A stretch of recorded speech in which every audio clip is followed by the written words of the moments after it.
All right, now it's time to answer some questions for those who are attending Hamilton High School. The first question is what HHS is doing to ensure everyone at school stays safe. We're doing everything we can to protect our students and our staff here at Hamilton High School, and we're going to have them walk in the west entrance, student entrance doors the same way they normally would. There's going to be a temperature scan for students to take their temperature as they walk in, and they'll be expected to wear a mask when they enter the building and when they're inside the building and they're in their classrooms. That's one of the mitigation strategies. We're also trying to keep class sizes smaller and keep the flow of the traffic in certain directions and moving regularly so that we're not congregating and bunched up in one spot. And we're really just doing our best to make sure that the flow of the building, that we use the space that we have. We've got great space, and we're going to try to make sure that we're not in big, large groups. We're going to encourage teachers to hold class sessions outside when appropriate. We're going to encourage students to eat outside at lunchtime when the weather is appropriate, and weather, pending the good weather. We're hopeful that in the fall the weather will be great. So we're doing things like that to ensure that our in-person platform is safe and productive. For those students who are choosing to continue with school online, what will that platform look like? So students will take courses through Edgenuity online. It's an online learning platform, and so students who choose online learning as remote learning as their learning option will be enrolled in Edgenuity courses. There's a full suite of class options, there's electives, and those students will be taking the same number of courses and earning the same number of credits per quarter and semester as the in-person learners, so that if there's a point in time after the 9 weeks, after the quarter, that they may want to return to in-person learning, that they have that option. Families that are committed to online learning for the entire year, if they want to make that commitment, may have some more flexibility in scheduling and pacing. We'll have certified staff members that will support our online learners, and not as consistently and regularly as our in-person learners, but we'll have scheduled times and opportunities for students to receive help and guidance and encouragement and support. Now, while we do have lots of plans in place, we simply can't control the future. So what will happen if schools are completely shut down and our entire student body is forced to go remote? We're hopeful that it will be easier than last spring. Our in-person learners, if we're forced to go remote because of a school closure, will be enrolled in Google Classroom on day one. We'll still be using the Google Classroom platform, and we'll use the Edgenuity platform as a supplement in those courses. Our teachers on campus will still be pulling from their traditional curricular resources with Edgenuity as an additional curricular support, and students who are in person will have some interaction and engagement in Edgenuity, but not on the same level that the full-time remote learners do. We think that using a combination of Google Classroom and Edgenuity will allow for a much smoother transition if we're forced into a closure. As to be expected, things aren't going to be as they were before the pandemic. So what will schedules look like at HHS?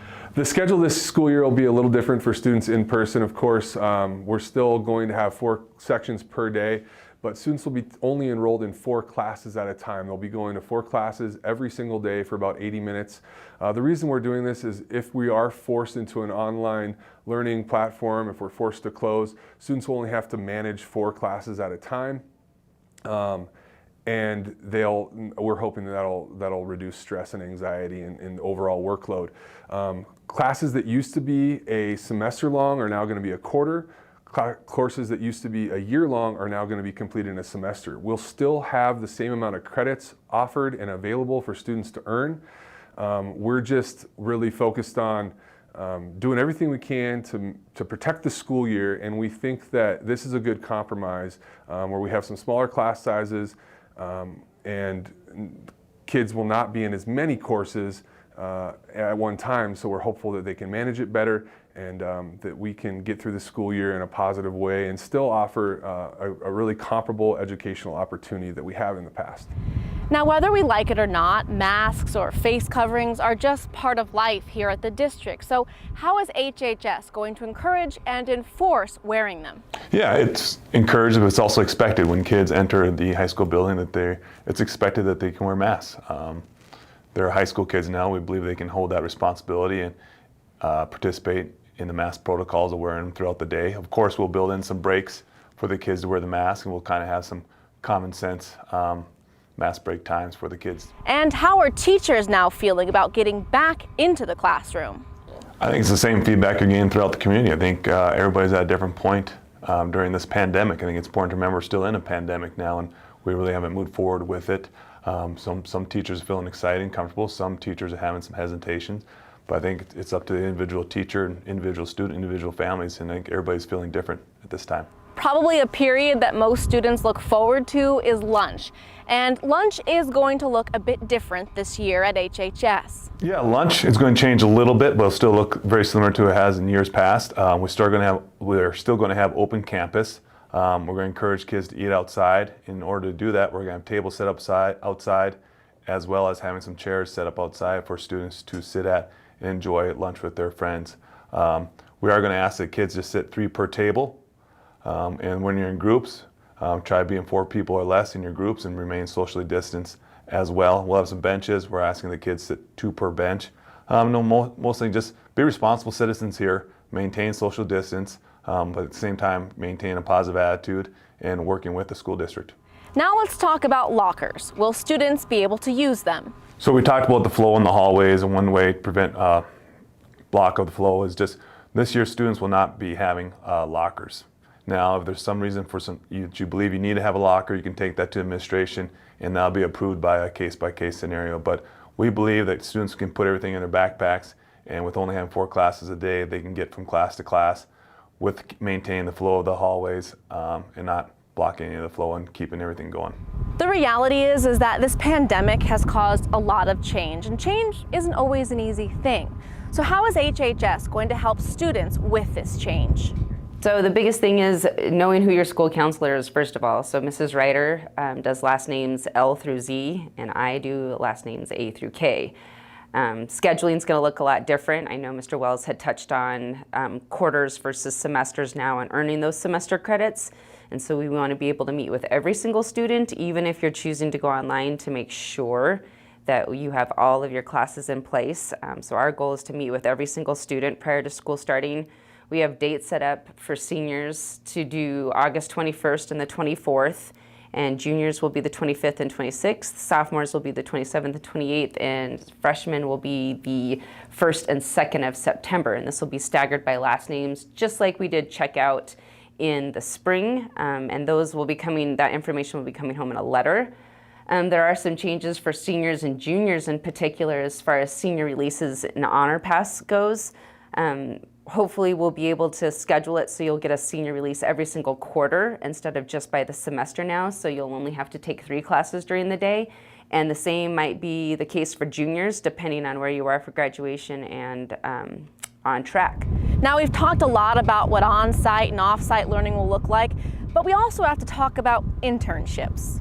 Internship is going to look a little different. In the past, we've let everybody sign up for internship, but this year it's going to be a very limited number of students that can do internship. So I encourage students to reach out to Mr. DeLong specifically and make sure that you have that in place prior to school starting. Now, as the school year rapidly approaches, we know many students want to know what's their schedule going to be and what school supplies do they need. Once we get your schedules finalized after September 2nd, you should be able to look on Infinite Campus and see what your schedule is. And then we're going to ask that you join the Google Classroom with those join codes, and the teachers will have them listed again on the HSD3 website. If you can get on and look at the school supplies that you'll need, our hope is that you can email Mrs. Ryder and or myself, and we can get those school supplies together for you prior to the start of school on September 8th. So ideally on the first day of school, you're gonna walk in and we're gonna have your bag of school supplies ready for you so you can just roll to class. And probably the biggest message for students is, if there's something you wanna know that hasn't been answered, reach out. Your school's here for you, your counselors, your teachers, your administrators. They want to answer those questions. Our biggest goal is to make connections for all the students, and we'd like to meet with every single kid before the school year starts. So I encourage you to reach out to us. If you have any questions, please do so via email. That's the best way we can talk to people right now. Just for some upcoming dates that people need to be aware of, we are planning on proctoring the ACT for seniors who didn't get to take it in the spring. That date will be October 6th, so all seniors will be taking the ACT on October 6th. We will also be offering the PSAT for sophomores, juniors, and seniors, and that will be listed on October 14th. And if you're interested in signing up for the ASVAB, that will be on October 28th. So those are some important dates to keep in mind, and please again just make a connection with your school counselor and we'll do our best to help you out.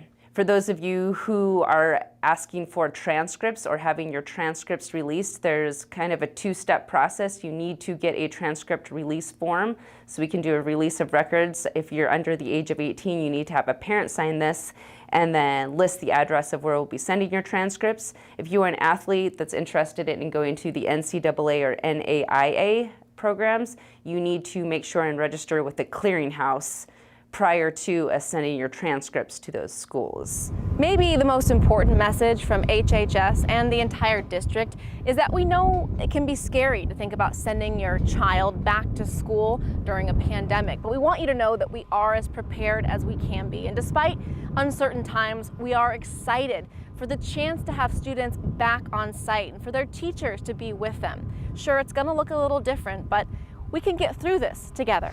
You know, I just want to send a message to everybody that we realize we have some measures in place that seem almost dystopian at times and kind of scary and different. And it is stressful and it creates anxiety. And we're all in this together and we're all kind of feeling that same way.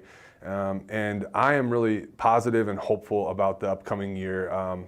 You know, seeing everybody at the parent-player sports meeting that attended that just last night on Wednesday of this week, that was exciting and it was great to interact and engage and talk. And even if we have masks on, you know, we were able to have some camaraderie and some in-person social activity. And so those of you that choose to come in person, if you're nervous and apprehensive, you're not alone, but we are looking forward to you know, conquering this challenge together. And it's going to be different, but it's also going to be a lot of the same things. We're going to build relationships, we're going to work together, we're going to problem solve, and we're going to become better people because of this experience, and we're going to continue learning and working together. So we're a great community. I'm appreciative and grateful for the support that we've had so far, and I can't wait to get started with all of you.